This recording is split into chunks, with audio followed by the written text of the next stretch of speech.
West Indies அணி 3 test போட்டிகளில் விளையாடுவதற்காக இங்கிலாந்துக்கு சுற்றுப்பயணம் சென்றுள்ளது. இரு அணிகளுக்கு இடையிலான முதல் டெஸ்ட் போட்டி லண்டனின் லார்ட்ஸ் மைதானத்தில் 10ஆம் தேதி தொடங்கியது. இதில் டாஸ் வென்ற இங்கிலாந்து பந்துவீச்சை தேர்வு செய்தது. இங்கிலாந்து அணி இன்னிங்ஸ் மற்றும் 114 ரன்கள் வித்தியாசத்தில் வெற்றி பெற்றது.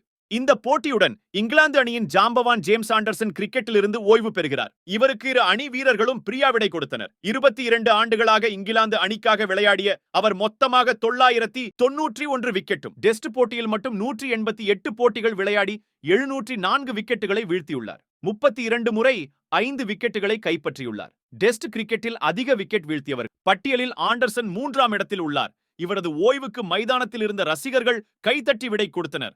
ஆண்டர்சன் கண்கலங்கியபடி மைதானத்தில் இருந்து வெளியேறினார். டிரெஸ்ஸிங் அறையில் இருந்த பயிற்சியாளர் மெக்கல்லமை கட்டியணைத்து சென்றார். அவருக்கு ரசிகர்கள் சமூக வலைதளங்களில் உங்கள் ஓய்வு மகிழ்ச்சிகரமாக இருக்க வாழ்த்துகிறோம் என கருத்து தெரிவித்து வருகின்றனர்.